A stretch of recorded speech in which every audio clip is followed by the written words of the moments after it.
نحمده ونستعينه ونستغفره ونعوذ بالله من شرور أنفسنا ومن سيئات أعمالنا. من يهده الله فلا مضل له ومن يضلل فلا هادي له. أشهد أن لا إله إلا الله وحده لا شريك له وأشهد أن محمدا عبده ورسوله. يا أيها الذين آمنوا اتقوا الله حق تقاته ولا تموتن إلا وأنتم مسلمون.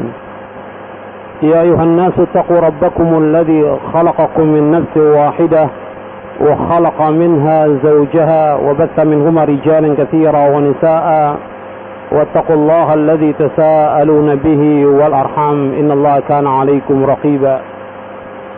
يا أيها الذين آمنوا اتقوا الله وقولوا قولا سديدا يصلح لكم أعمالكم ويغفر لكم ذنوبكم ومن يطع الله ورسوله فقد فاز فوزا عظيما.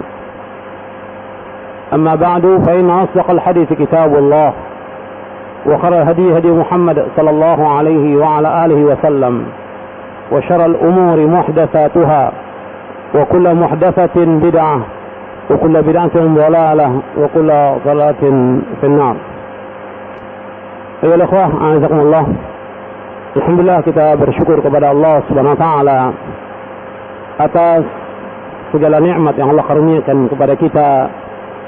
Nikmat Islam, nikmat iman, nikmat sehat, nikmat afiah, nikmat dijauhkan oleh Allah dari berbagai macam malapetaka, nikmat diberikan hidayah taufik di atas sunnah Nabi sallallahu alaihi wasallam, nikmat diberikan hidayah di atas sunnah menurut pemahaman salafus salih radhiyallahu ajma'in. Alhamdulillah, kita bersyukur kita diberikan hidayah berpegang kepada Al-Quran wa sunnah ala fahmi salaf, dan ini nikmat yang besar yang wajib kita jaga dan kita selalu berusaha agar tetap istiqamah di atas manhaj yang hak ini. Ayolah ikhwah, azakumullah, kita juga bersyukur kepada Allah bahwa malam ini kita bisa berjumpa di Masjid Al-Mujahidin di Surabaya untuk mengkaji satu materi tentang ziyadatul iman wa nuqsanuhu, tentang asbab ziyadatul iman wa nuqsanuhu, tentang sebab-sebab bertambahnya iman dan juga sebab-sebab berkurangnya iman. Ikhwan fiddin, a'azakumullah, bahwa menurut i'tiqad ahli sunnah wal jamaah bahwa iman itu yazid wa yanqus, iman itu bertambah dan berkurang, tidak seperti pemahaman murji'ah yang sesat dan menyesatkan, yang mereka berpendapat bahwa iman itu la yazid wa la yanqus, tidak bertambah dan tidak berkurang. Ini pendapat yang sesat. Menurut ahli sunnah bahwa iman itu i'tiqadun bil janan wa iqrarun bil lisan wa amalun bil arkan yazidu bil ta'ah wa yanqusu bil ma'siyah. Bahwa iman itu meyakini dengan hati, mengikrarkan dengan lisan, mengamalkan dengan anggota tubuh, bertambah dengan ketaatan kepada Allah, dan berkurang dengan sebab perbuatan dosa dan maksiat. Ini i'tiqad ahli sunnah, berbeda dengan pemahaman Jahmiyah, Murji'ah dan yang lainnya. Jadi ahli sunnah itu menetapkan bahwa iman itu qaulun wa amalun, perkataan dan perbuatan. Perkataan dan perbuatan. Seluruh imam ahli hadis, imam ahli sunnah menyebutkan bahwa al-iman qaulun wa amal. Qaulun wa amalun, perkataan dan perbuatan. Dan iman ini seperti yang tadi saya sebutkan, i'tiqad dengan hati, mengikrarkan dengan lisan, mengamalkan dengan anggota tubuh, bertambah dengan ketaatan, dan berkurang dengan sebab perbuatan dosa dan maksiat. Ikhwan fiddin, azakumullah, setiap manusia, siapapun dia, apakah dia seorang dai, seorang ustaz, seorang ulama, apalagi dia seorang awam, itu iman terkadang bertambah, terkadang turun. Dan kita berusaha bagaimana supaya iman kita ini selalu bertambah. Sebab-sebab berkurangnya iman banyak, dan saya akan jelaskan insyaallah pada malam ini. Makanya saya sebutkan di sini tentang sebab-sebab bertambahnya iman dan juga sebab berkurangnya iman. Ikhwan fillah, azakumullah, bahwa kita berusaha bahwa iman kita ini tetap, artinya selalu bertambah. Cuma terkadang sebagai manusia terkadang turun iman kita. Maka ketika kita mengetahui bahwa itu turun iman kita berusaha. Apa sebabnya iman kita ini turun? Sebab iman ini seperti baju, terkadang lusuh. Kata Nabi SAW, innal iman la yakhlaqu fi jawfi ahadikum kama yakhlaqu thawbu fas'alullaha ta'ala ayyujaddida imanakum. Kata Nabi, iman ini akan lusuh sebagaimana baju. Dipakai ini selalu lusuh, lecak. Begitu juga iman. Maka mintalah kepada Allah agar Allah memperbarui iman kita. Dengan apa? Dengan yang kita akan bahas pada malam ini, supaya iman kita ini bertambah. Dan juga kita berusaha untuk memohon kepada Allah agar ditambah iman. Sebab para sahabat radhiyallahu majma'in juga mereka berusaha untuk duduk sejenak agar bertambah iman. Di antaranya majlis ini, majlis ilmu, termasuk majlis penyubur iman. Majlis ilmu yang diajarkan Al-Quran wa Sunnah ala fahmi salaf adalah tempat untuk menyuburkan iman kita kepada Allah SWT. Yang diajarkan hak, benar, Al-Quran wa Sunnah ala fahmi salaf akan menambah iman kita kepada Allah SWT. Yang tentunya sesuai dengan manhaj salaf.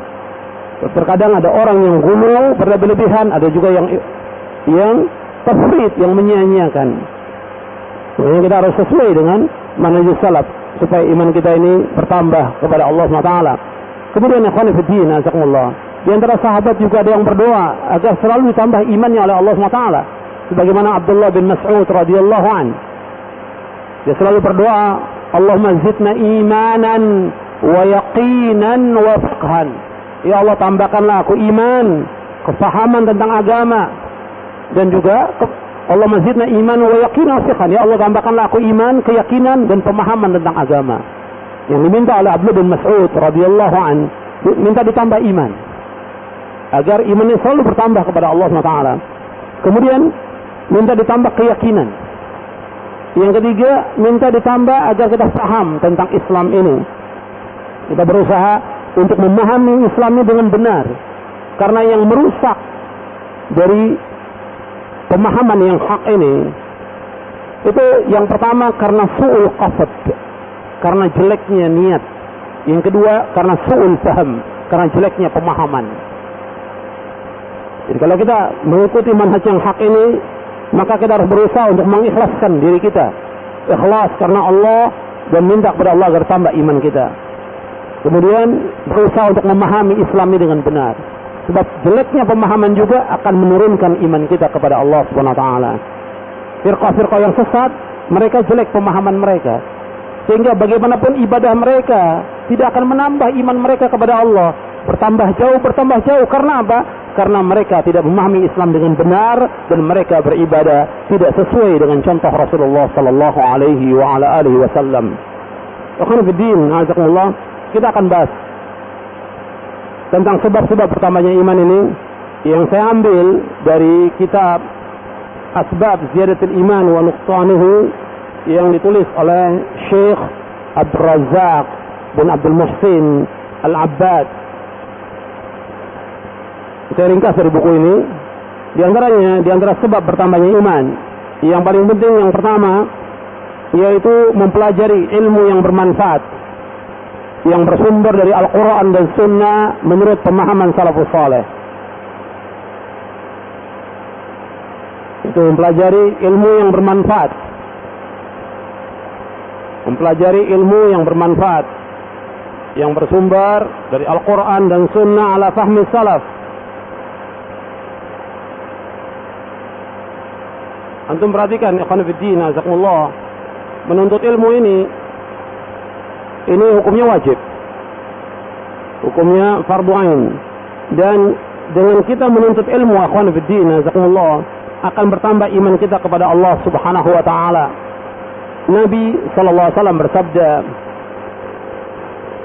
dari hadis Abu Darda man salaka tariqan yatlubu fihi ilman salakallahu bihi tariqan min turuqil jannah wa innal malaikata la tadau ajnihataha li talibil ilmi ridan bima yasna' wa innal alima la yastaghfiru lahu man fis samawati wa man fil ard wal hitanu fi jawfil ma' wa inna fadla al alimi 'ala al 'abidi ka fadli al qamari laylatal badri 'ala sa'iril kawakib wa innal ulama warasatul anbiya wa innal anbiya lam yuwarrithu dinaran wala dirhaman innama warrathul ilma faman akhadahu akhadha bihazzin wafir. Nabi bersabda dari sahabat Abu Darda radhiyallahu an, Rasulullah SAW bersabda, barang siapa yang berjalan untuk menuntut ilmu, maka Allah akan mudahkan jalan-jalan menuju surga. Sesungguhnya malaikat meletakkan sayapnya kepada orang yang menuntut ilmu karena ridho dengan apa yang dia tuntut, dengan apa yang dia pelajari. Dan sesungguhnya orang alim akan dimohonkan ampun oleh makhluk yang di langit dan makhluk yang di bumi. Orang alim yang mengajarkan kebenaran, maka malaikat yang di langit dan juga makhluk yang di bumi memohonkan ampun kepada Allah untuk orang yang alim. Sampai ikan yang berada dalam air memohonkan ampun untuk orang yang mengajarkan kebaikan. Sesungguhnya keutamaan orang yang alim atas seorang hamba sebagaimana keutamaan bulan purnama atas seluruh bintang. Dan sesungguhnya ulama adalah pewaris para nabi. Dan sesungguhnya para nabi tidak mewariskan dinar dan tidak mewariskan dirham. Dinar mata uang emas, dirham mata uang perak. Sesungguhnya para nabi tidak mewariskan harta. Sesungguhnya mereka mewariskan ilmu. Dan barang siapa mengambil ilmu, maka dia mendapatkan bagian yang besar. Hadis ini sahih, diriwayatkan oleh Imam Ahmad, Abu Daud, Tirmizi, Ibnu Majah, Darimi, Ibnu Hibban, dan disahihkan oleh Syekh Al-Albani dalam kitabnya Sahih Jami' As-Saghir. Ikhwan Fiddin, azakumullah.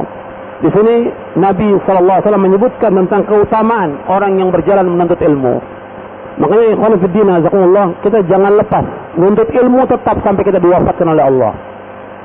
Jangan sekali kita mengatakan bahwa kita sibuk banyak pekerjaan, sibuk dengan keluarga. Jangan, tetap menuntut ilmu. Meskipun kita sudah punya istri, punya anak, kita kerja, kita sebagai karyawan, sebagai atasan, tetap menuntut ilmu sampai kita diwafatkan oleh Allah. Karena ini hukumnya wajib, fardu ain. Talabul ilmi faridatun ala kulli muslimin. Menuntut ilmu wajib atas muslim. Dan menuntut ilmu ini akan menambah iman kita. Dan menuntut ilmu ini jalan menuju surga. Jalan menuju surga. Dan malaikat meletakkan sayapnya kepada orang yang menuntut ilmu. Dan banyak lagi fadilah-fadilah yang lainnya. Nah, kalau kita menuntut ilmu ini dan kita mengambil ilmu ini, maka Allah Subhanahu wa ta'ala akan memberikan bagian yang besar. Dan kita diperintahkan oleh Allah untuk memohon ditambahkan ilmu, bukan tambah harta. Nabi disuruh oleh Allah, wa qul rabbi zidni ilma. Katakanlah, ya Allah tambahkanlah aku ilmu. Maka kita menuntut ilmu yang berdasarkan Al-Quran wa sunnah ala fahmi salaf tetap sampai kita diwafatkan oleh Allah SWT. Jangan berhenti. Meskipun bagaimanapun keadaan kita susah, sulit, sibuk, tetap menuntut ilmu. InsyaAllah Allah akan mudahkan urusan kita. Selanjutnya, ikhwan fillah, jazakumullah. Ini masih sebab yang pertama. Di antara pintu-pintu untuk pintu-pintu ilmu agama yang dengannya iman itu bertambah, ada beberapa. Ada beberapa poin. Ini masih sebab pertama. Jadi sebab pertama, menuntut ilmu yang bermanfaat, yang Al-Quran wa sunnah ala fahmi salaf. Sekarang pintu-pintu untuk kita menuntut ilmu ini dan menambah iman kita, yang pertama yaitu membaca Al-Quran dengan tadabbur. Membaca Al-Quran dengan tadabbur. Allah Subhanahu wa ta'ala menyuruh kita membaca Al-Quran. Dengan kita membaca Al-Quran, maka kita akan tambah iman kita. Disuruh membaca, bukan sekedar baca, tadabbur, memahami makna ayat, memahami isinya, dan kita berusaha untuk mengamalkannya. Allah berfirman dalam surah An-Nisa ayat 82, afala yatadabbaruna al-Quran walau kana min 'indi ghairi Allahi lawajadu fihi ikhtilafan katsira. Apakah mereka tidak mentadabburkan isi Al-Quran? Kalau seandainya Al-Quran yang turun dari selain Allah, akan terdapat perselisihan yang banyak. Karena Al-Quran turun dari Allah, tidak terdapat perselisihan. Kalau seandainya yang bukan dari Allah, akan terjadi perselisihan. Walau kana min 'indi ghairillah. Kalau seandainya bukan dari Allah, lawajadu fihi ikhtilafan katsira. Maka akan terdapat perselisihan yang banyak. Disuruh di sini dalam ayat ini disuruh tadabbur. Begitu juga Allah berfirman dalam surah Muhammad ayat 24, afala yatadabbaruna al-Qur'an am ala qulubin aqfaluha. Apakah mereka tidak mentadabburkan isi Al-Quran, ataukah hati mereka terkunci? Jadi Allah subhanahu wa ta'ala menyuruh kita, memerintahkan kita untuk tadabbur isi Al-Quran. Karena itu ikhwan fiddin, azakumullah, kepada ikhwan dan akhwat yang dimuliakan Allah, kita harus baca Al-Quran setiap hari. Yang belum bisa baca, jangan malu belajar. Dalam Islam tidak boleh kita malu menuntut ilmu, tidak boleh. Bagaimana kata Imam Mujahid, la yata'allamul ilma mustahyin wala mustakbir. Tidak boleh menuntut ilmu orang yang malu atau sombong. Kalau malu atau sombong, tidak akan dapat ilmu selama-lamanya. Meskipun kita umpamanya mempunyai kedudukan yang tinggi, pejabat, tetap duduk di majelis untuk menuntut ilmu. Jangan malu. Begitu juga kita nggak bisa baca Al-Quran, belajar sampai kita bisa baca Al-Quran ini. Istri kita bisa baca, anak kita bisa baca, harus. Dengan kita bisa baca Al-Quran, yang kita baca alif lam mim 30 ganjaran. Alif 10 ganjaran, lam 10 ganjaran, mim 10 ganjaran, kata Rasulullah. Rasulullah bersampai demikian. Maka setiap hari kita baca mendapatkan ribuan ganjaran. Maka ini baca, yang pertama baca dulu. Setelah baca, berusaha untuk memahami isinya. Kemudian kita baca tafsirnya. Dan tafsir yang terbaik, tafsir Mukatsir. Yang terbaik tafsir Mukatsir, bukan ringkasannya, tafsir Mukatsir. Kemudian setelah itu kita berusaha untuk mengamalkannya. Kalau kita mampu untuk menghafal, ya kita berusaha untuk menghafalnya. Jadi ini yang pertama, membaca Al-Quranul Karim yang disebutkan oleh para ulama, tadabbur. Banyak orang-orang yang nuntut ilmu tapi suruh baca nggak bisa baca. Ada sebagian majelis taklim disuruh membaca Al-Quran nggak bisa. Rajin ngajinya tapi suruh baca Al-Quran nggak bisa. Kalau dia tidak bisa baca, bagaimana dia mengajarkan istrinya? Kalau dia tidak bisa baca, bagaimana dia mengajarkan anaknya? Makanya ini harus ada. Makanya di rumah kita pun harus ada majelis untuk bisa membaca Al-Quran di rumah kita. Setiap kepala rumah tangga usahakan ada waktu kita kumpul dengan istri kita dan anak kita baca Al-Quran. Itu perhatikan. Siapa saja, apakah dia seorang dai, ustaz atau siapa saja, setiap hari ada waktu kumpul kita, istri kita, anak kita baca Al-Quran. Dan itu praktekan. Nggak usah lama-lama, 1 jam. Badal maghrib sampai isya. Insya Allah banyak manfaatnya dan akan menambah iman kita kepada Allah Subhanahu Wa Taala. Kemudian, akhwani fiddin, azakumullah, Al-Quran yang kita baca ini disebutkan di dalam ayat Al-Quran banyak sekali bahwa Al-Quran sebagai kitab yang diberkahi oleh Allah. Al-Quran sebagai kitab petunjuk. Al-Quran sebagai syifa. Al-Quran dapat mengobati penyakit, syubhat dan syahwat. Kemudian juga Al-Quran sebagai busyra, kabar gembira. Al-Quran sebagai rahmat. Al-Quran sebagai zikra. Dan masih banyak lagi yang lainnya. Dan dengan kita membaca Al-Quran akan ditambah iman kita oleh Allah Subhanahu Wa Taala. Kemudian yang kedua, ini masih sebab yang pertama, yang kedua, yaitu mengenal nama-nama Allah yang indah. Ma'rifatu asma'illahil husna wa sifatihil ula. Itu mengenal nama-nama Allah yang indah dan sifat-sifatnya yang agung. Karena mengenal nama Allah ini akan menambah iman kita kepada Allah. Kita selalu mengatakan kita harus belajar tentang nama-nama Allah dan sifat Allah. Kita selalu mengatakan bahwa tauhid itu dibagi menjadi 3. Tauhid ar-rububiyah, tauhid al-uluhiyah, tauhid asma wa sifat. Nah, tauhid asma wa sifat ini kita mempelajari nama-nama dan sifat Allah Subhanahu Wa Taala. Yang penting, yang pertama yang harus kita yakini bahwa kita wajib menetapkan semua nama dan sifat-sifat Allah. Tidak boleh kita mentakwil, tidak boleh kita mengingkari, tidak boleh kita menanyakan tentang bagaimana sifat Allah, dan tidak boleh kita menyamakan Allah dengan makhluknya. Kaidah yang kita pegang sebagaimana kaidahnya para ulama dengan dasar ayat Al-Quran, laisa kamitslihi syai'un wa huwas samiul basir. Tidak ada satupun yang sama dengan Allah, dan Allah itu Maha mendengar, dan Allah itu Maha mengetahui.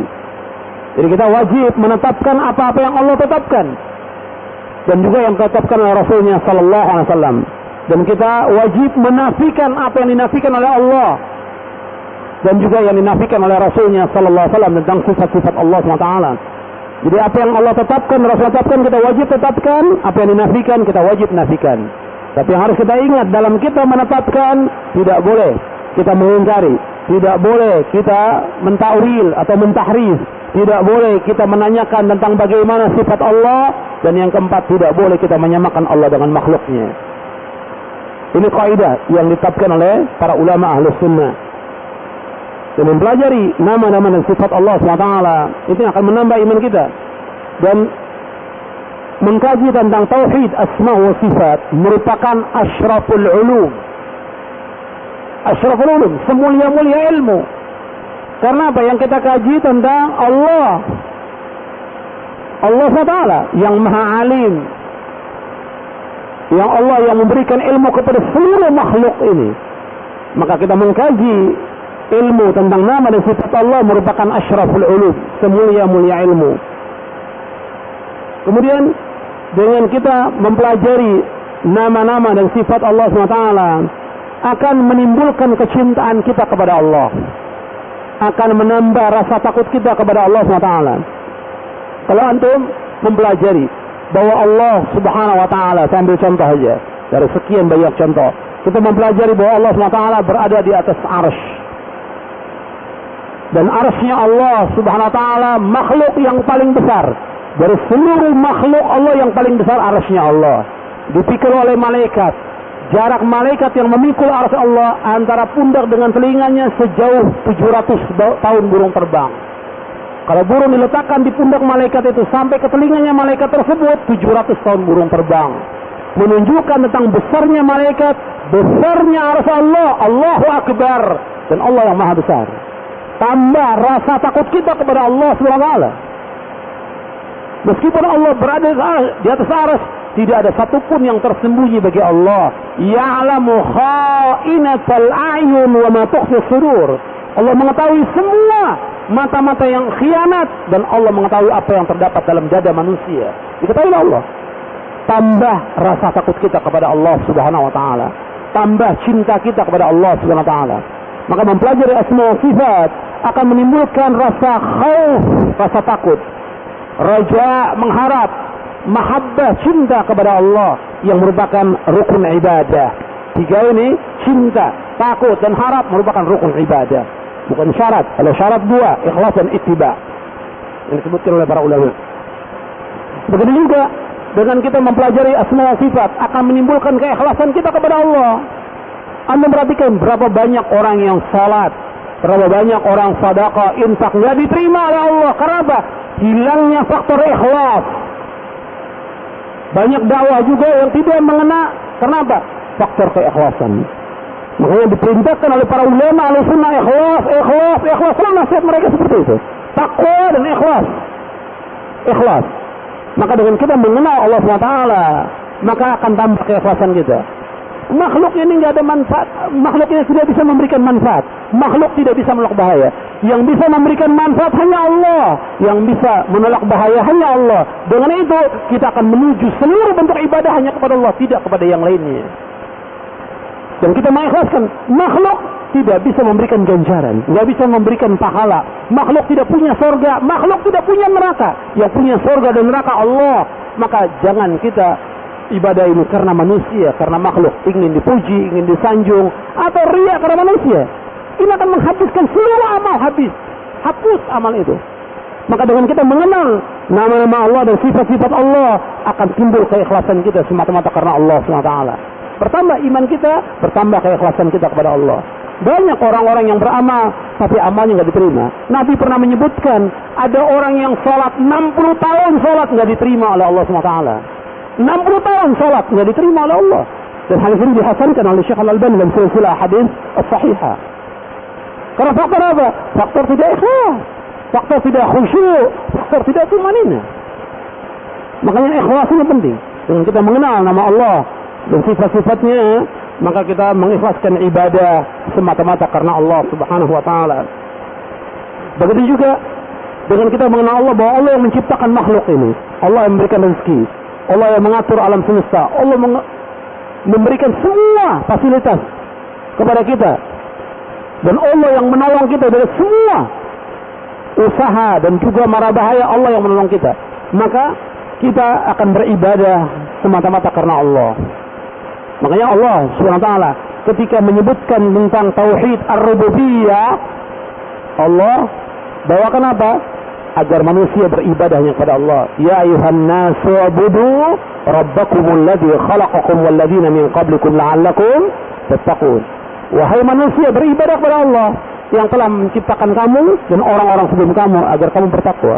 Allah sebutkan tentang penciptaan berkaitan dengan tauhid ar-rububiyah, supaya manusia beribadah hanya kepada Allah, tidak kepada yang lainnya.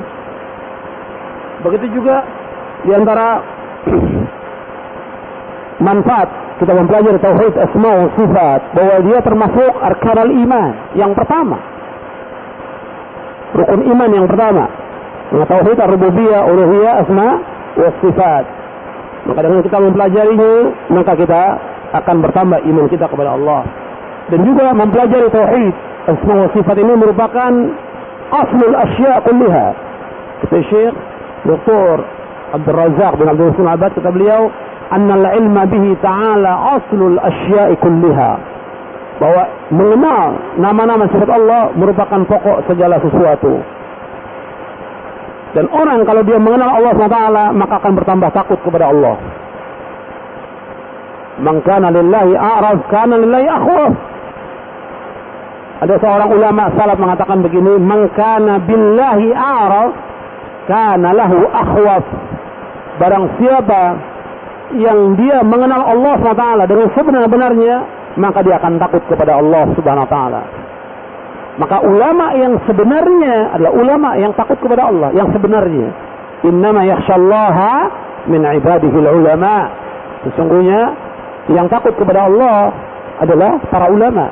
Ulama yang mana? Yang alim, yang dia mengenal Allah Subhanahu wa taala, yang dia mentauhidkan Allah, menjauhkan syirik, yang dia menghalalkan apa yang dihalalkan Allah, mengharamkan apa yang diharamkan Allah, dan dia yakin dia pasti akan bertemu dengan Allah.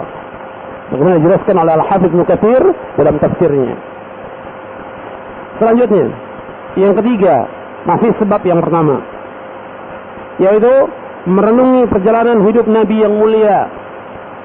Untuk menambah iman kita kepada Allah, yaitu merenungi perjalanan hidup Nabi, yaitu ta'ammulu siratin Nabiyil Karim, merenungi tentang perjalanan hidup Nabi Muhammad sallallahu alaihi wa ala alihi wasallam, yaitu as-sirah an-nabawiyah.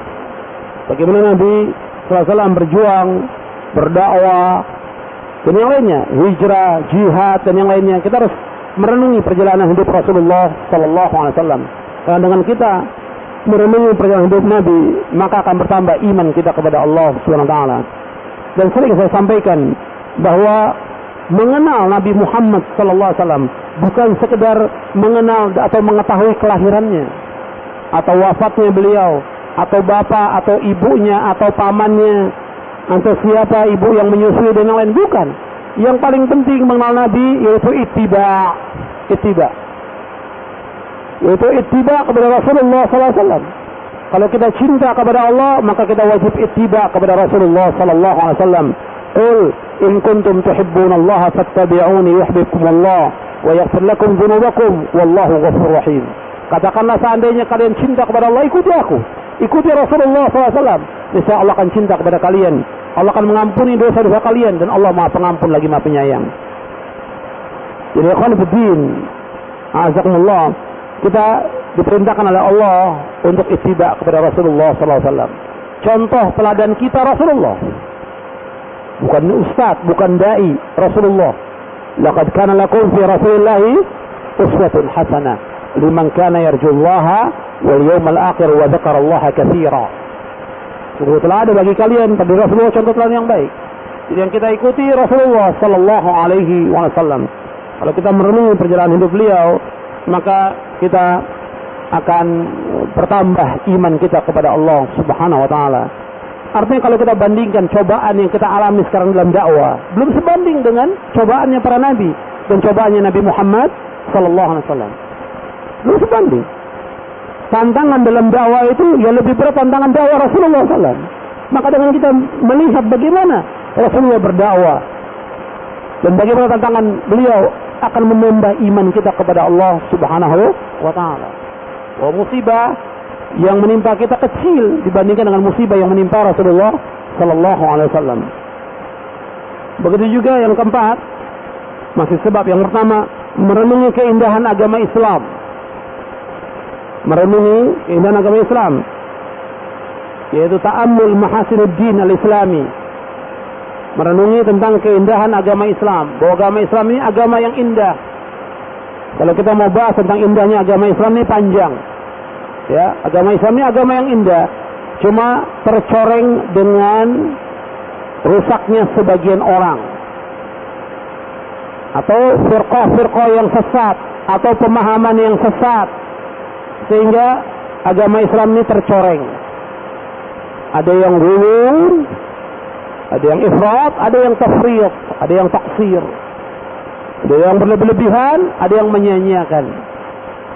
Kalau kita memahami tentang indahnya agama Islam, Islam ini seperti yang disebutkan oleh Syekhul Islam Ibn Taimiyah dan juga oleh para ulama sebelumnya yang berkaitan tentang maqasidus syariah, tentang tujuan dari syariat, bahwa agama Islam itu menjaga agama, Islam menjaga akal, Islam menjaga darah, Islam menjaga kehormatan, Islam menjaga nasab, Islam menjaga daruratul khams, dijaga oleh Islam ini. Islam tidak pernah mengajarkan untuk merusak. Agama Islam agama yang indah. Kalau orang betul memahami tentang ini, akan tambah imannya kepada Allah SWT. Islam tidak pernah mengajarkan kekacauan atau kerusakan, tidak pernah Islam mengajarkan demikian. Islam ini agama yang indah. Sampai duri saja disuruh singkirkan dari jalan. Gak mungkin Islam mengajarkan untuk berbuat kekotoran atau merusak, tidak mungkin. Iman yang paling rendah menyingkirkan gangguan dari jalan, kata Rasulullah dalam hadis yang sahih yang diriwayatkan oleh Imam Bukhari, Muslim dan yang lainnya dari sahabat Abu Hurairah. Nabi bersabda, al-iman bid'un wa sab'una syu'batan fa'alaha. Dalam riwayat yang lain disebutkan fa'afdaluha qawlu la ilaha illallah wa adnaha imatatul adza 'anit tariq wal haya'u syu'batun minal iman. Kata Nabi, iman itu lebih dari 70 cabang. Yang paling tinggi, yang paling utama mengucapkan kalimat la ilaha illallah, dan yang paling rendah menyingkirkan gangguan dari jalan. Dan malu adalah sebagian daripada iman. Menyingkirkan gangguan, tidak mungkin Islam mengajarkan untuk merusak. Jadi agama Islam ini agama yang indah. Islam menjaga agama. Maka dalam Islam tidak boleh ada kesyirikan, tidak boleh ada kekufuran, tidak boleh orang murtad dari agama Islam. Dijaga agama ini. Maka yang wajib dijelaskan kepada umat ini, bagaimana umat supaya berjalan dengan agama yang hak ini. Mereka tidak boleh berbuat syirik, tidak boleh berbuat kekufuran. Dijelaskan kepada mereka dengan jelas, dengan dalil, dengan nas dari Al-Quran dan Sunnah ala fahmi salaf, agar umat ini betul-betul mentauhidkan Allah, menjauhkan syirik. Jangan sampai mereka murtad. Kalau mereka murtad, bagaimana hukumannya? Menurut agama Islam, ulul amri harus membunuh. Nabi bersabda dalam hadis yang sahih yang diriwayatkan Imam Bukhari, man baddala dinahu faqtuluh. Barang siapa yang merubah agamanya, kamu bunuh. Yang membunuh siapa? Ulul amri. Karena dengan murtad dia merusak yang lainnya. Maka dijaga agama ini supaya tetap orang istiqamah di atas agama Islam ini. Makanya kita pun harus menjelaskan dengan cara yang baik agar orang tetap dalam Islam. Kemudian Islam menjaga darah. Nggak boleh kita membunuh. Jangankan membunuh orang Islam, membunuh orang kafir yang tidak menyerang kaum muslimin, yang mereka aman, nggak boleh dibunuh dalam Islam. Bahkan kata Nabi, barang siapa yang membunuh kafir muahad, maka dia tidak akan mencium aroma surga, kata Rasulullah SAW. Barang siapa yang membunuh kafir muahad, ada sini sahih Bukhari dalam sahihnya.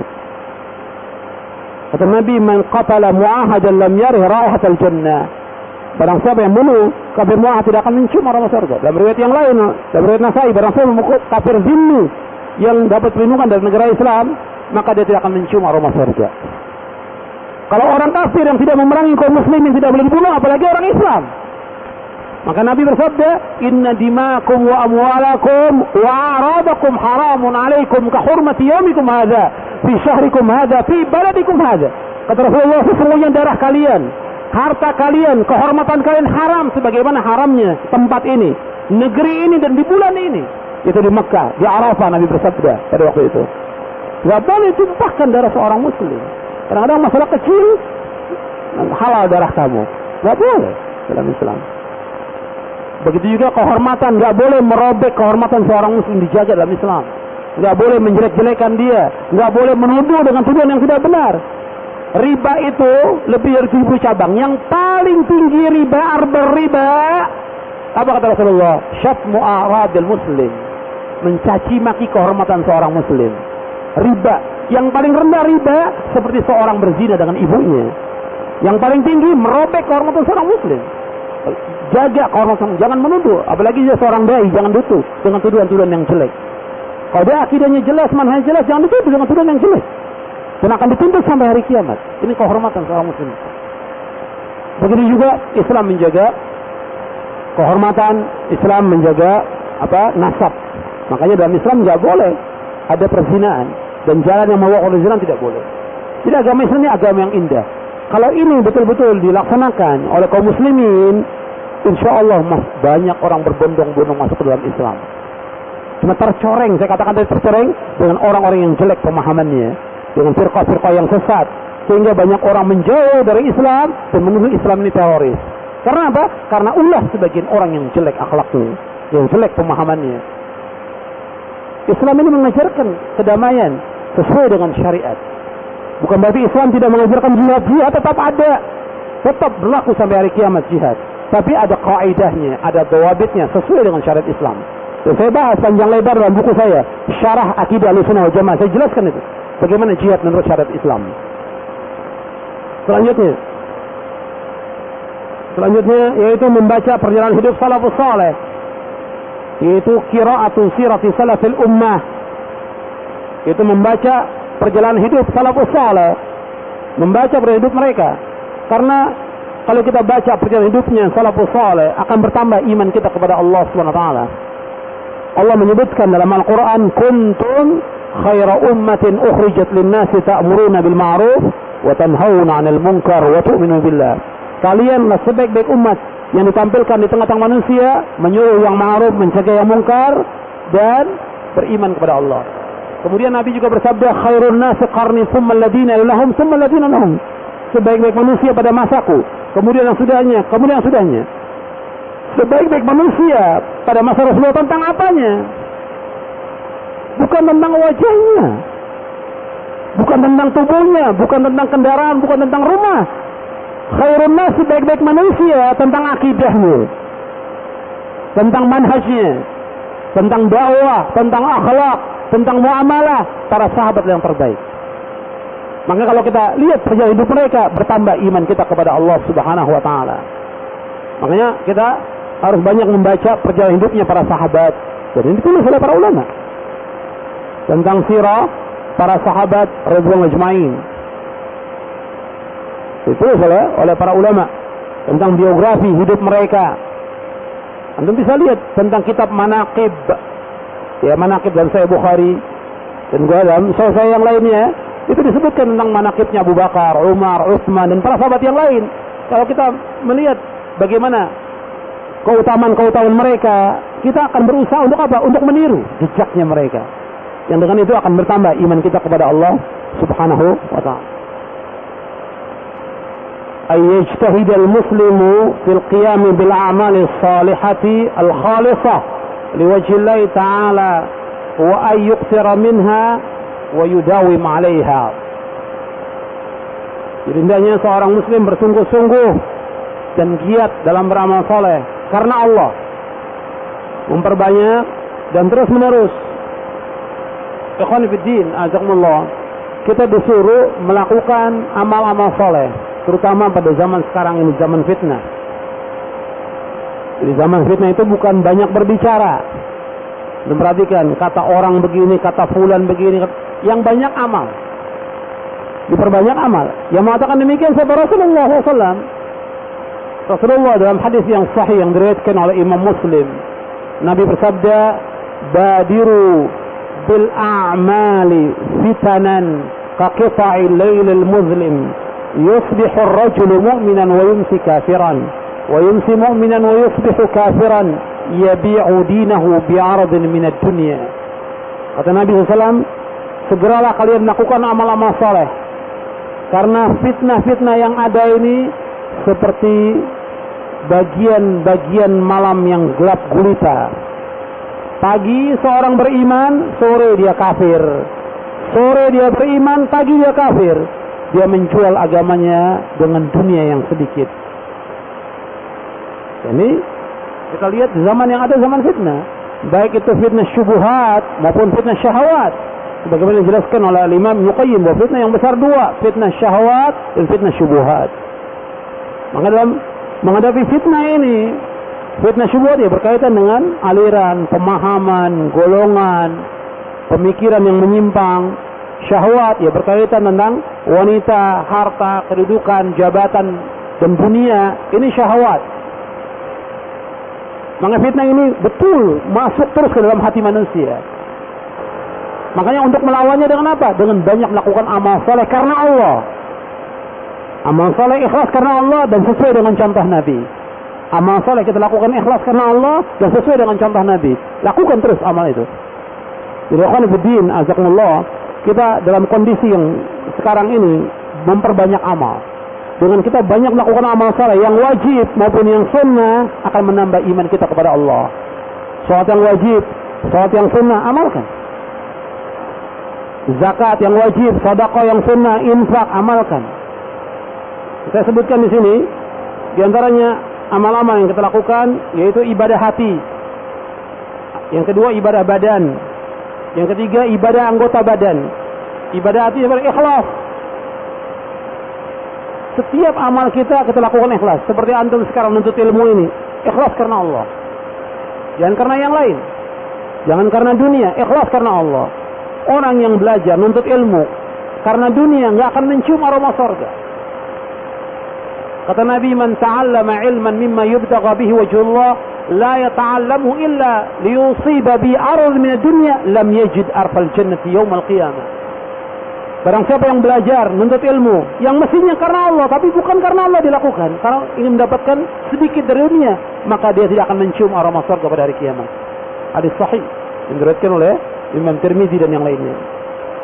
Jadi ini perhatikan, harus ikhlas dalam seluruh amal kita, ikhlas karena Allah SWT. Dan ikhlas ini berat, perjuangannya berat, sampai ulama salaf mengatakan ma'alajtu syai'an ashadda alayya min niyati. Tidak ada sesuatu yang paling berat atasku melainkan melawan niatku. Ikhlas karena Allah Subhanahu wa ta'ala. Kemudian di antara amal hati lagi cinta karena Allah Subhanahu wa ta'ala. Kita melakukan sesuatu cinta karena Allah, benci karena Allah, memberi karena Allah, mencegah pun karena Allah. Orang yang seperti itu sempurna imannya. Man ahabba lillah wa abghadha lillah wa ata lillah wa abghadha lillah wa mana'a lillah faqad istakmal iman. Kata Nabi, barang siapa yang mencintai karena Allah, membenci karena Allah, memberi karena Allah, mencegah karena Allah, sempurna imannya. Jadi cinta semuanya karena Allah SWT. Kemudian juga tawakal, menyandarkan semua urusan kepada Allah.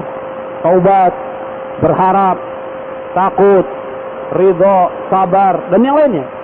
Jadi amalan-amalan hati ini penting kita jaga. Makanya ikhwan fillah, jazakumullah, pelajaran yang paling penting yang antum harus terus ulang-ulang tentang tauhid. Baca usul salasa, baca kitab tauhid, kedua-duanya di Syekh Muhammad bin Abdul Wahhab rahimahullah. Kemudian juga syarahnya, selesai ulangi lagi. Itu akan menambah iman kita kepada Allah SWT. Bagaimana Syekh bin Baz rahimahullah, selesai kitab tauhid ulangi lagi, selesai Fathul Majid ulangi lagi, terus seperti itu. Itu akan menambah iman kita kepada Allah. Tambah kita pelajari, tambah keyakinan kita, tambah tauhid kita, tambah ikhlas kita, tambah cinta kita, tambah harap kita kepada Allah, takut kita kepada Allah. Tambah kuat. Makanya bukan selesainya kitab, tapi bagaimana kita memahami kitab itu dan mengamalkannya. Makanya tadi dalam menuntut ilmu yang perlu saya ingatkan kepada antum semuanya, ilmu ini wasilah bukan tujuan. Tadi belum saya sampaikan, ilmu ini wasilah bukan tujuan. Tujuannya apa? Amal. Ilmu yang kita pelajari sekarang ini dan terus antum pelajari bukan tujuan. Tujuannya amal. Makanya kata Abdullah bin Mas'ud radhiyallahu an, ta'allamu fa idza 'alimtum fa'malu. Belajarlah kalian, kalau kalian sudah tahu, amalkan. Nah, amal yang paling pokok apa? Amal hati lebih dahulu. Setelah amal lisan, kemudian amal badan. Penting masalah hati ini. Karena yang membedakan antara seorang mukmin dengan munafik apanya? Hatinya. Salatnya sama, orang munafik dengan kita sama salatnya. Yang membedakan apanya? Hatinya. Yang satu beriman kepada Allah, yang munafik membenci. Tidak senang. Yang satu ria, yang satu ikhlas. Makanya masalah amalan hati sangat penting. Makanya ilmu ini diamalkan. Yang paling pokok amal hati. Setelah itu amal lisan.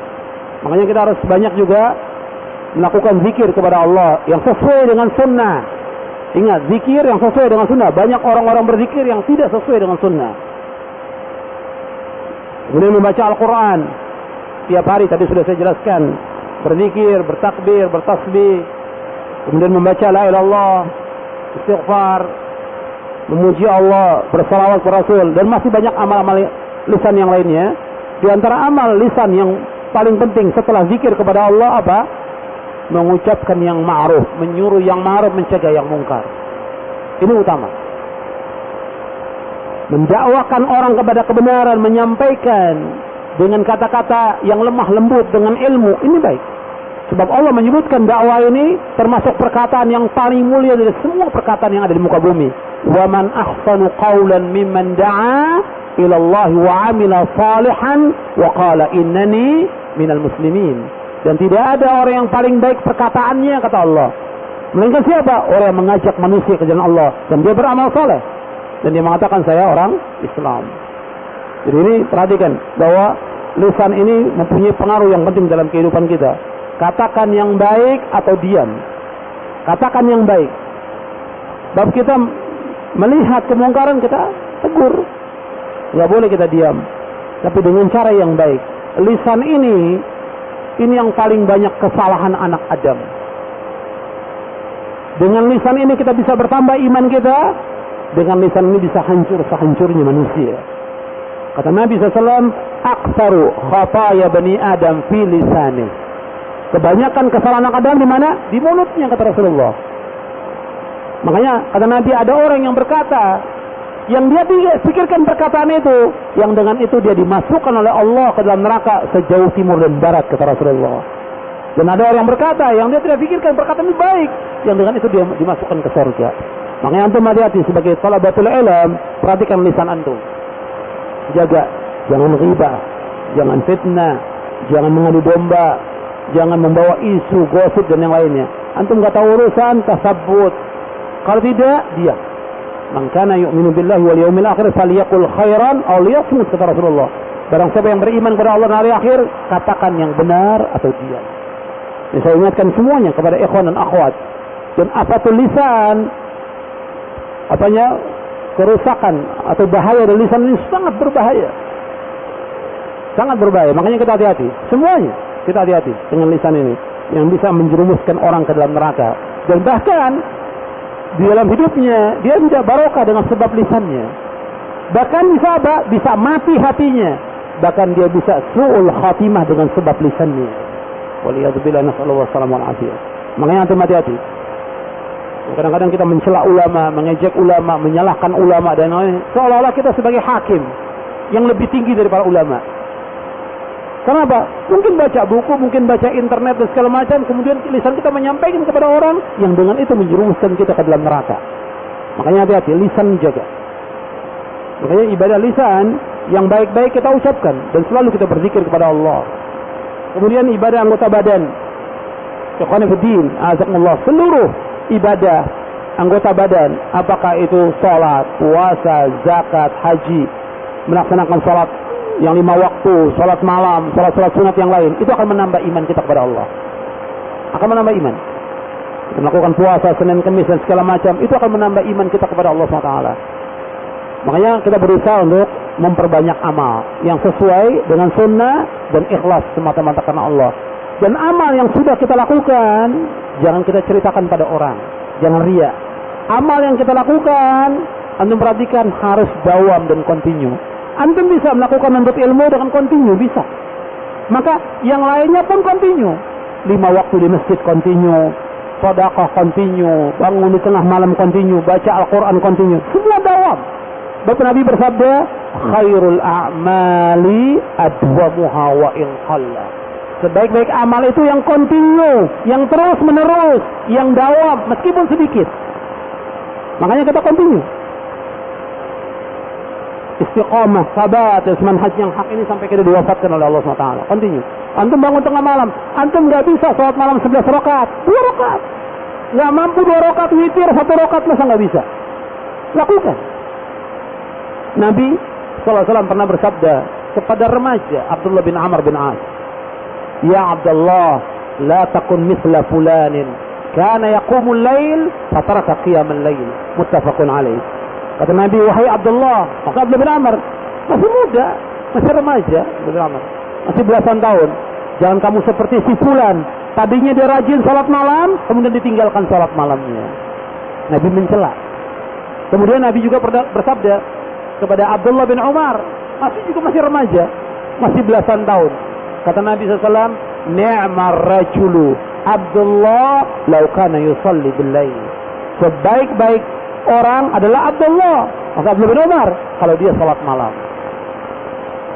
Continue, yang wajib dilaksanakan, yang sunnah juga dilaksanakan. Itu continue dalam kita melakukan amal soleh. Ini semua akan menambah iman kita kepada Allah. Kemudian selanjutnya kita bahas yang kedua sekarang, sebab-sebab berkurangnya iman. Sebab-sebab berkurangnya iman ini saya sebutkan ada sebab-sebab faktor dakhilah, artinya sebab-sebab yang internal, faktor pribadi. Yang kedua, sebab-sebab eksternal, kharijiyah, sebab-sebab luar. Ini dua-duanya mengurangi iman. Sebab pertama ada 4 poin dan sebab kedua ada 3 poin. Semua kita, saya dan antum sama. Kita sebagai talibul ilm. Terkadang iman kita naik, terkadang iman kita turun. Semua. Jangankan kita. Khairun nas, sebaik-baik manusia, para sahabat, terkadang pun begitu. Mari kita duduk sejenak untuk menambah iman kita kepada Allah. Kata sahabat, kalau kita sedang kumpul, kata Hanzalah, sampai Hanzalah mengatakan, nafaqa Hanzalah. Hanzalah sudah berlaku nifak. Kenapa? Kalau kami berkumpul pada engkau ya Rasulullah, duduk, bertambah iman kami. Tapi ketika kami pulang bergaul dengan istri dan anak, seolah kami ini munafik. Turun iman kami. Kata Rasulullah, ya Hanzalah, sa'atan. Sejenak dan sejenak. Tetap ada waktu kita untuk ibadah kepada Allah, waktu kita menuntut ilmu, waktu juga kita untuk istirahat. Wajar sebagai manusia. Dan jangan kita melakukan perbuatan yang haram. Karena yang haram itu sudah jelas dan pasti menurunkan iman kita. Jadi tetap kita lakukan. Tidak, kadang-kadang ada orang semangat seperti yang tadi saya contohkan, salat malam. Melakukan salat malam sekarang dianjurkan salat malam. Langsung salat malam 11 rakaat. Umurnya seminggu, habis seminggu aja ditinggalkan lagi. Setelah itu gak pernah salat malam lagi. Yang terbaik apa? Sedikit tapi dawam. Makanya kita continue dalam melakukan amal saleh.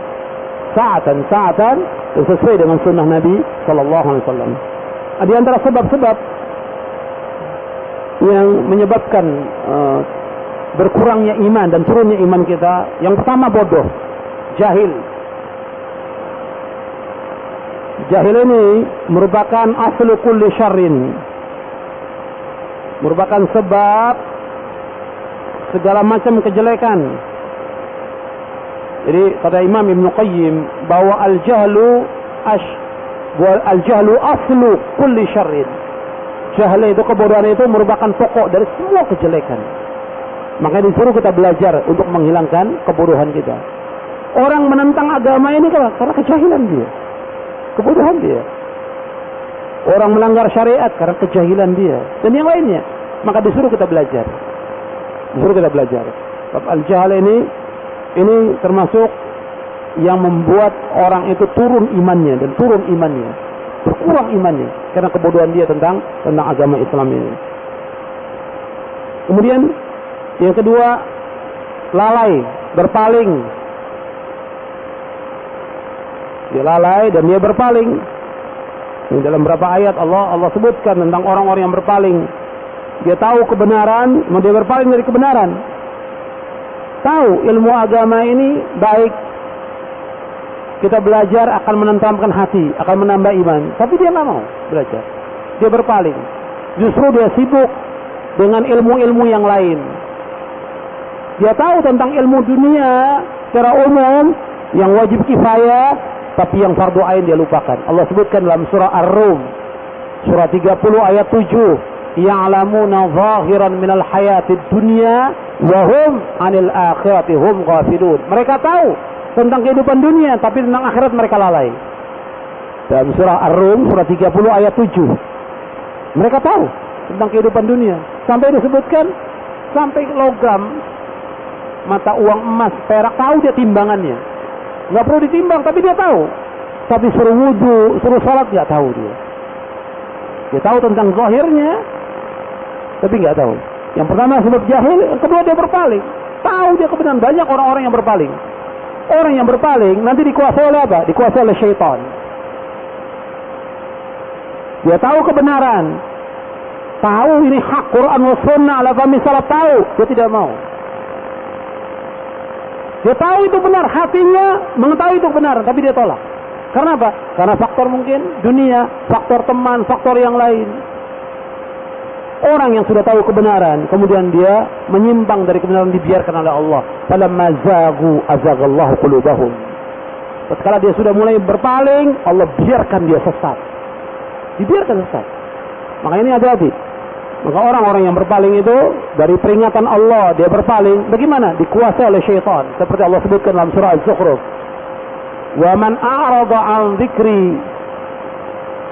Dalam surah Taha.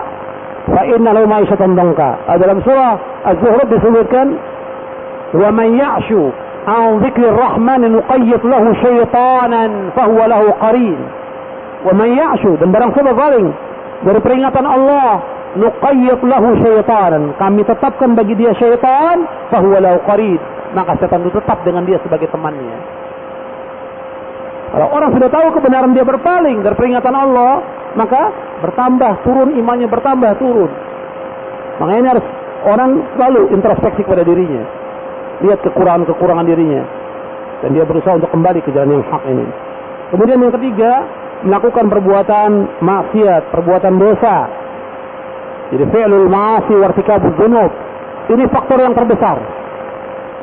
Ya. Berbuat dosa dan maksiat ini faktor yang terbesar. Dan antum bisa merasakan kalau antum berbuat dosa, maksiat, apa saja. Dan maksiat itu sifatnya umum. Kemungkaran sifatnya umum. Bisa saja dengan sebab lisan kita itu bertambah turunnya iman kita kepada Allah. Antum menghibah, memfitnah, membicarakan aib orang lain, menuduh atau yang lainnya, itu bertambah turun iman itu. Dan kadang-kadang juga terhalang kebenaran untuk masuk ke dalam hati kita. Ibnu Qayyim membahas masalah ini panjang lebar dalam kitabnya Ad-Da' wa Dawa, penyakit dan obatnya, atau dengan judul lain Al-Jawabul Kafi liman sa'ala 'anid dawa'i syafi. Dijelaskan oleh Ibnu Qayyim tentang akibat perbuatan jelek dan maksiat. Makanya perbuatan jelek dan maksiat itu akan merusak akal, akan merusak hati, akan menutup hati, akan terhalang dari kebenaran, akan menghilangkan al-ghairah, kecemburuan kita kepada Islam. Kemudian akan diturunkan oleh Allah azab dan yang lainnya. Disebutkan banyak oleh Imam Qayyim dalam kitabnya Ad-Da' wa Dawa. Jadi maksiat ini punya pengaruh yang besar. Makanya kita bukan berarti manusia ini tidak ada maksiat, semua kita berbuat dosa. Saya dan antum sama. Cuma kita segera kembali, segera bertaubat kepada Allah. Sebab Nabi bersabda, kullu bani Adam khata' wa khairu khata'in at-tawwabun. Setiap anak Adam pernah berbuat salah, berbuat dosa. Yang terbaik adalah yang bertaubat kepada Allah SWT. Jadi maksiat, baik yang laki maupun perempuan, hati-hati. Ini merusak. Dan ini akan menutup hati. Setiap kita berbuat dosa, hati kita tertutup.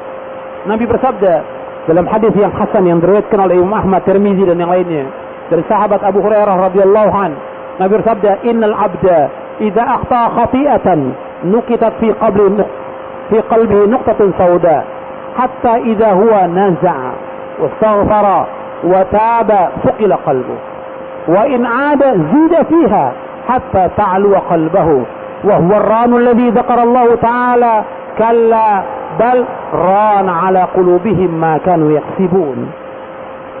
Nabi bersabda, sesungguhnya seorang hamba apabila dia berbuat kesalahan, maka Allah akan tulis dalam hatinya titik hitam. Setiap dia berbuat salah, berbuat dosa, dibuat titik hitam di hatinya.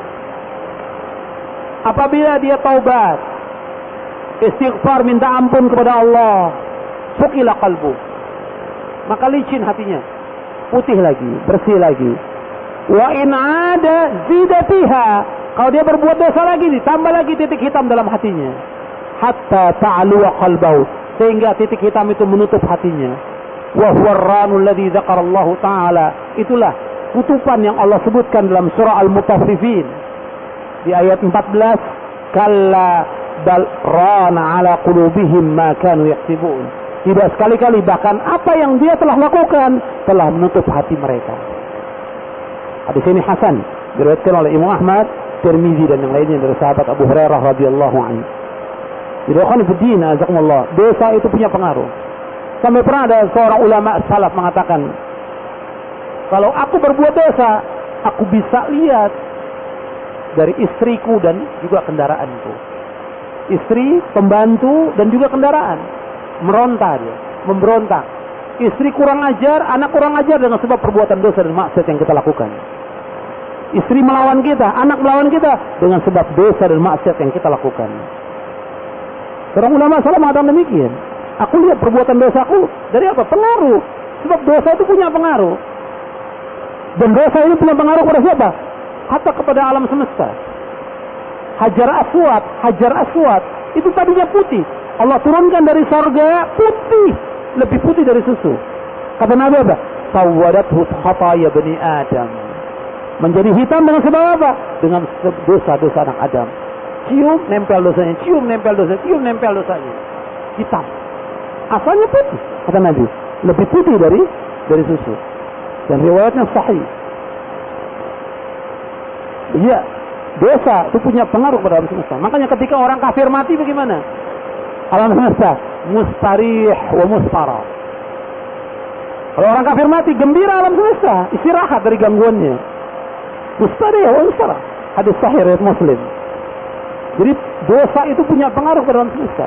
Dosa kita punya pengaruh pada diri kita, kepada hati kita, kepada akal kita, kepada tubuh kita, kepada istri kita, kepada anak kita, kepada rumah tangga kita, kepada masyarakat. Dosa itu. Jadi bukan sekedar mengurangkan atau menurunkan iman kita, tapi punya pengaruh. Makanya kita berusaha untuk selalu bertaubat kepada Allah, kembali kepada Allah, minta ampun. Antum lihat, ikhwan fillah, azakumullah. Ini maksud kalau kita bicara panjang ya, panjang. Antum perhatikan, generasi yang terbaik dari umat ini, kita bicarakan Rasulullah SAW. Sudah diampunkan dosanya yang lalu dan yang akan datang. Tapi setiap hari Rasulullah istighfar berapa kali? 100 kali. Taubat 100 kali. Diampunkan dosa yang lalu dan yang akan datang. Rasulullah. Sampai ketika Rasulullah salat malam kakinya bengkak, ditanya oleh istrinya, bukankah kamu sudah diampunkan dosa yang lalu yang akan datang? Rasul menjawab, afala akunu abdan syakura, tidakkah pantas aku menjadi hamba yang bersyukur? Rasulullah tetap minta ampun dan melakukan amal-amal saleh yang wajib maupun yang sunnah. Ini bantahan kepada siapa? Bantahan kepada tarekat Sufiyah. Mengatakan orang kalau belum mencapai hakikat ma'rifat nggak perlu lagi salat, nggak perlu puasa. Ini pemahaman yang sesat dan menyesatkan, bahkan kufur, bisa mengeluarkan dari Islam. Tetap yang wajib dan yang sunnah laksanakan. Saya ambil contoh lagi. Abu Bakar As-Siddiq. Yang kata Nabi, Abu Bakar fil jannah. Abu Bakar tempatnya di sorga. Kata Umar bin Khattab, kalau seandainya iman Abu Bakar ditimbang dengan iman seluruh manusia di muka bumi, yang paling berat imannya Abu Bakar As-Siddiq. Yang diriwayatkan oleh Imam Al-Baihaqi dalam kitabnya Syu'abul Iman. Dijelaskan juga oleh Al-Ajluni dalam kitabnya Maqasidul Hasanah bahwa hadis ini adalah sahih. Abu Bakar As-Siddiq ketika bertanya kepada Rasulullah, "Ya Rasulullah, ajarkan kepada kami doa yang kami baca dalam salat kami." Apa Rasul ajarkan? Bacalah, "Allahumma inni zalamtu nafsi zulman katsira wa la yaghfiru dzunuba illa anta faghfir li maghfiratan min 'indik warhamni innaka antal ghafurur rahim." Perhatikan, Abu Bakar masih hidup sudah dijamin dengan surga. Tapi ketika Abu Bakar bertanya, "Rasulullah, ajarkan kepada kami doa dalam salat." Maka Rasul ajarkan, "Allahumma inni zalamtu nafsi zulman katsira." Ya Allah, aku telah menzalimi diriku dan kezaliman yang sangat banyak ya Allah. Zulman katsira. Wa la yaghfiru dzunuba illa anta. Tidak ada yang dapat mengampuni dosa kecuali Engkau ya Allah. Faghfirli maghfiratan min 'indik. Ampunlah dengan ampun dari Engkau ya Allah. Warhamni innaka antal ghafurur rahim. Sayangilah aku, karena Engkau lah Maha Pengampun dan Penyayang. Anda perhatikan, khairun nas, sebaik-baik manusia setelah Rasulullah Abu Bakar As-Siddiq yang imannya lebih tinggi dari seluruh penduduk bumi, kata Umar bin Khattab radhiyallahu anhu. Tetap disuruh Nabi doa bahwa kita ini banyak menzalimi diri kita, saya dan antum banyak berbuat dosa, terus kita mohon ampun pada Allah. Jangan merasa diri kita suci. Hatta kita sudah berdakwah, sudah tabligh, sudah nulis, kita ini masih jauh di bawah. Masih jauh di bawah. Jangan kita merasa itu suci. Makanya kita nggak boleh kita mengatakan diri kita orang yang bertakwa, nggak boleh. Fala tuzakku anfusakum wa a'lamu biman ittaqa. Jangan kamu menganggap diri kamu bersih, suci. Allah yang tahu siapa yang bertakwa. Dalam surah An-Najm. Makanya terus kita mohon ampun kepada Allah atas dosa yang pernah kita lakukan dalam hidup ini. Kita banyak salah, kita banyak dosa. Dan terus minta ampun. Dan istighfar, minta ampun kepada Allah ini luar biasa manfaatnya. Tapi kita juga cegah diri kita. Kalau sudah kita tahu ini dosa, ini maksiat, jangan dilanggar. Keberanian kita untuk melanggar itu juga akan membuat iman kita berkurang, bahkan bisa berpaling dari kebenaran. Ada orang yang sudah tahu ini maksiat, ini dosa besar, tapi dilakukan juga oleh dia. Dia tahu dilakukan juga. Akhirnya bagaimana? Imannya tambah turun. Kemudian apa? Dia berbalik untuk menolak kebenaran. Berbalik. Dan betapa banyak orang yang tadinya dia berpegang kepada manhaj yang hak ini, kemudian karena dosa, akhirnya apa? Dia menyerang manhaj yang hak ini. Karena apa? Karena dosa dan maksiat yang pernah lakukan dalam hidup ini. Di maksiat dan dosa ini punya pengaruh yang luar biasa dalam hidup kita. Makanya kita hati-hati. Dan ayat-ayat dalam Al-Quran saya tidak bacakan karena banyak sekali ayat-ayat ini dan juga hadis Nabi. Tadi saya bacakan hadis ini. Kemudian yang keempat, yaitu jiwa yang selalu memerintahkan kepada kejelekan. Jiwa yang selalu memerintahkan kepada kejelekan. Allah berfirman ketika menghikayatkan istri seorang raja dalam surah Yusuf ayat 53, "Wa ma ubarri'u nafsi inna an-nafsa la'ammaratun bis-su' illa ma rahima rabbi inna rabbi ghafurur rahim." Dan aku tidak mengatakan diriku bebas dari kesalahan, karena sungguhnya nafsu itu selalu mendorong kepada kejahatan, kecuali nafsu yang diberi rahmat oleh Rabbku. Sesungguhnya Rabbku Maha Pengampun lagi Maha Penyayang. Dalam surah Yusuf ayat 53. Jadi ini Anda perhatikan, hawa nafsu itu selalu menyuruh kita untuk berbuat kejelekan. Makanya kalau kita mengikuti hawa nafsu, maka akan rusak ini. Walau ittaba'al haqqu ahwahum la fasadat samawati wal ardh. Kalau seandainya kebenaran mengikuti hawa nafsu mereka, akan hancur langit dan bumi ini. Jadi hawa ini selalu menyuruh kepada kejelekan. La ammaratun bisu'. Makanya kita selalu berhati-hati dan mohon kepada Allah agar kita diberikan hidayah oleh Allah untuk tetap hawa ini ditunjuki kepada kebenaran. Kemudian sebab yang kedua. Sebab yang kedua ada 3 poin. Itu sebab-sebab luar, pengaruh dari luar yang mempengaruhi iman. Kalau tadi sebab dalam, kebodohan, lalai, berpaling, melakukan maksiat, kemudian hawa nafsu. Sekarang sebab luar. Sebab luar yang pertama syaitan. Ini syaitan selalu menggoda manusia dan tidak akan berhenti selama-lamanya. Dan dia sudah berjanji akan menyesatkan semua manusia. La ughwiyannahum ajma'in illa ibadaka minhumul mukhlasin. Jadi dia berjanji kepada Allah, aku akan sesatkan semua manusia ini, aku akan sesatkan kecuali hambamu yang ikhlas.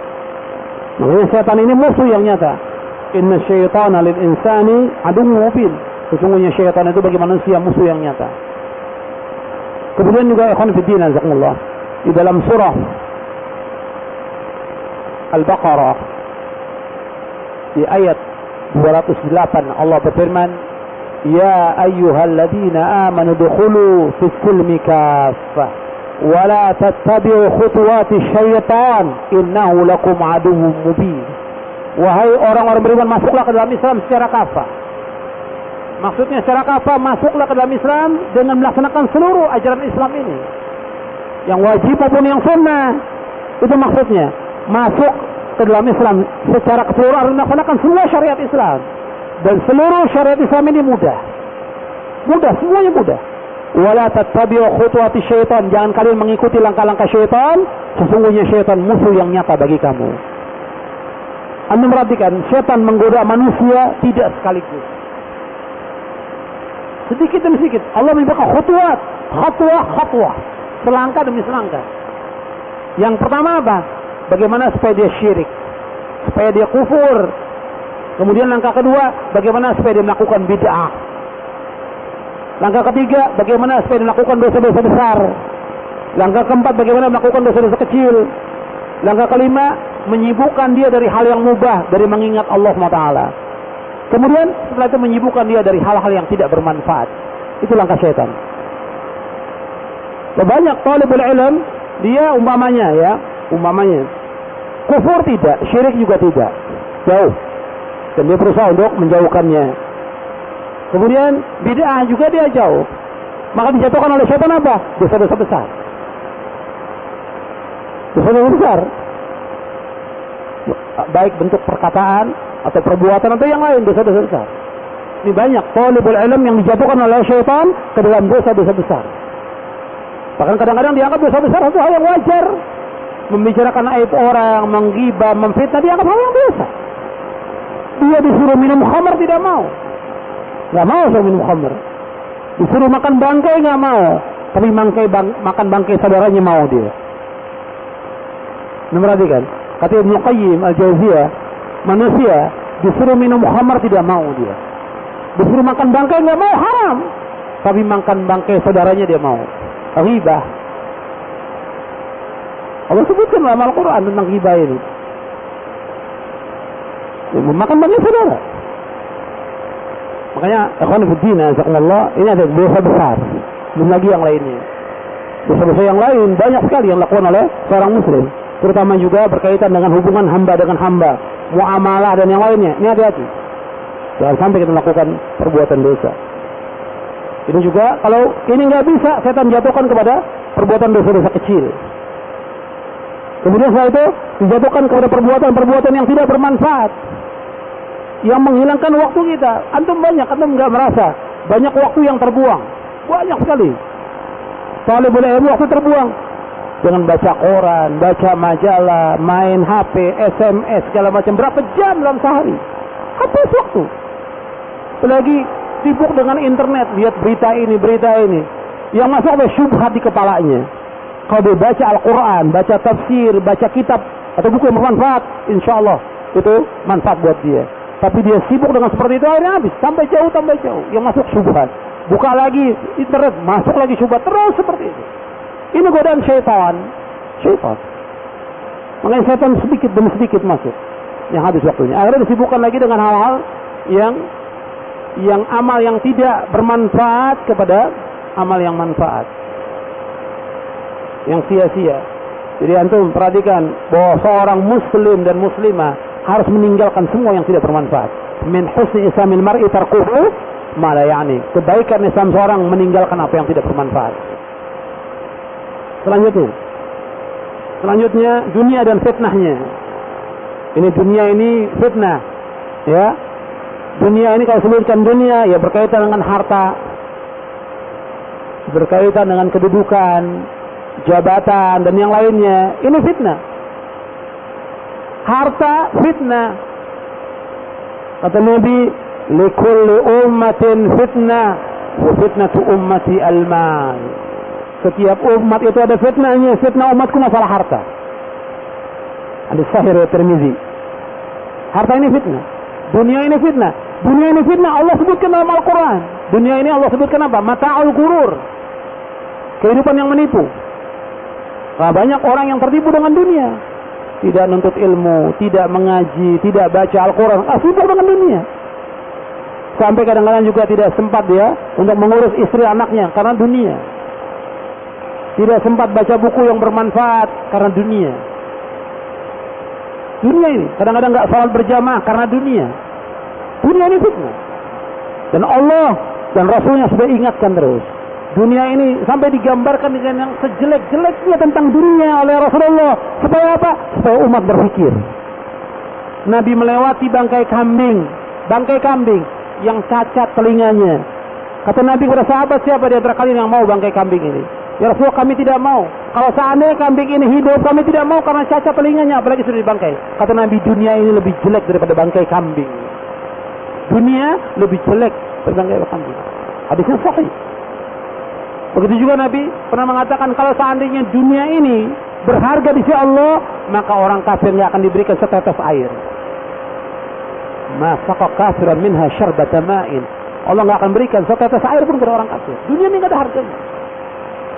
Kalau seandainya dunia ini berharga seberat sayap nyamuk di sisi Allah, Allah tidak akan berikan setetes air kepada orang kafir. Dunia ini tidak ada harganya. Makanya bagaimana sikap kita pada dunia? Kita disuruh untuk mencari nafkah, wajib mencari nafkah. Kita melakukan amal soleh dunia ini untuk tujuan kita akhirat.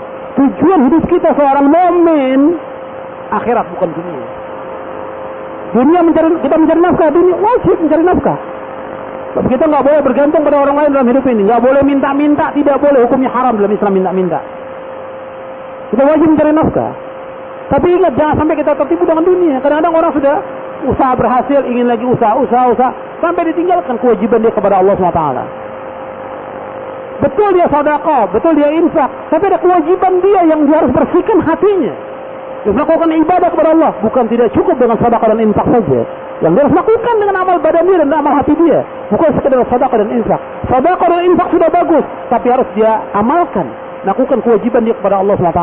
Kita lihat Abu Bakar As-Siddiq, paling banyak hartanya untuk fisabilillah. Sampai Rasul mengatakan tidak ada harta yang paling bermanfaat melainkan hartanya Abu Bakar As-Siddiq radhiyallahu anhu, kata Rasulullah. Diinfakkan semuanya. Tapi Abu Bakar gimana? Tetap jihad, jalan paling depan. Abu Bakar salat malam jalan, puasa Senin Kemis jalan, semua jalan. Kadang-kadang orang merasa karena dia sudah sedekah infak, yang lain dia tidak amalkan. Pengaruh dunia. Maka Nabi sallallahu alaihi wasallam bersabda dalam hadis yang sahih yang riwayat Bukhari dan Muslim, kata Nabi, ketika Abu Ubaidah ibn Jarrah datang dari Bahrain membawa harta, orang-orang kumpul di masjid. Kemudian Nabi ba'da subuh, Nabi ceramah. Nabi mengatakan, memberikan nasihat kepada sahabat, mal faqra akhsha alaikum, walakin akhsha an tubsata dunya alaikum kama busitat ala man kana qablakum fatanafasuha kama tanafasuha fatuhlikakum kama ahlakathum. Kata Nabi, bukan kefakiran yang aku takut sekalian, tapi aku takut sekalian dibukakan pintu dunia. Kalian kejar-kejaran masalah dunia ini, maka dunia ini membinasakan kalian sebagaimana membinasakan orang-orang sebelum kalian. Nanti sudah ingatkan. Sampai Nabi pernah memegang dinar dan dirham. Kata Nabi, ini dinar dan dirham ahlaka man kana qablakum fahuma muhlikakum. Kata Nabi, dinar dan dirham ini pernah membinasakan orang-orang sebelum kalian, dan keduanya akan membinasakan kalian, kata Rasulullah. Makanya hati-hati. Harta ini fitnah. Makanya kita hati-hati. Dan dunia ini mata'ul ghurur. Allah berfirman di dalam surah Ali Imran, surah yang ketiga ayat 185, Allah berfirman, kullu nafsin dha'iqatul maut wa innama tuwaffawna ujurakum yawmal qiyamah faman zuhziha 'anil nar wa udkhila al-jannata faqad faz wa mal hayatud dunya illa mata'ul ghurur. Allah berfirman, setiap jiwa pasti akan mati. Semua kita pasti akan mati. Dan kalian akan disempurnakan ganjar kalian nanti pada hari kiamat. Dan barang siapa yang dijauhkan dari neraka, dimasukkan ke surga, dia orang sukses. Perhatikan, ukuran sukses apa? Dijauhkan dari api neraka, dimasukkan ke surga, itu orang sukses, bukan dunia. Kemudian Allah mengatakan wa mal hayatud dunya illa mata'ul ghurur, dan tidak ada kehidupan dunia dengan kehidupan yang menipu. Kita jangan termaru dengan dunia ini, hati-hati. Kita wajib mencari nafkah, tapi jangan tertipu dengan dunia ini. Makanya kalau kita tamak pada dunia, maka akan membuat iman kita berkurang. Kita lihat banyak orang yang tamak sekarang pada dunia. Apakah dengan harta, apakah dengan kedudukan, apakah dengan jabatan. Seperti kita lihat sekarang ini, berlomba-lomba orang mencalonkan dirinya untuk jabatan, dan itu akan jadi penyesalan nanti pada hari kiamat. Hati-hati. Makanya dunia ini, kata Nabi, indah, hijau, indah. Tapi dunia ini menipu kalian, kata Rasulullah SAW. Kemudian yang terakhir yaitu sebab-sebab yang membuat iman kita berkurang, yaitu teman-teman yang jelek. Qurana usu, teman yang jelek. Makanya kita perhatikan, kalau kita mencari teman, yang pertama orang yang beriman. Kata Nabi SAW, la tusahib illa mu'minan wa la ya'kul ta'amaka illa taqiyun. Janganlah kamu bersahabat dengan orang yang beriman saja, dan jangan makan makanan orang yang takwa, yang beriman. Tentunya yang beriman, yang dia taat kepada Allah SWT, yang dia mentauhidkan Allah, menjauhkan syirik, melaksanakan sunnah, menjauhkan bidah. Kita cari. Karena apa? Agama seseorang tergantung temannya. Saya bawakan di sini, kita melihat di kertas itu, Nabi bersabda, al-mar'u ala dini khalilih, falyanzur ahadukum man yukhalil. Seseorang tergantung dari agama temannya, maka hendaklah perhatikan kepada siapa dia berteman. Di sini sahih riwayat Abu Dawud, Tirmidzi, Ahmad dan Hakim, dan juga Imam Baihaqi. Hadis ini hasan sahih.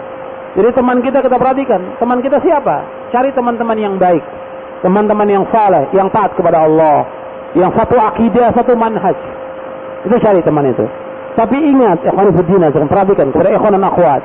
Meskipun kita cari sahabat kita, teman dekat kita, orang yang taat, orang yang takwa, tidak menafikan untuk kita mendakwakan kaum muslimin semuanya.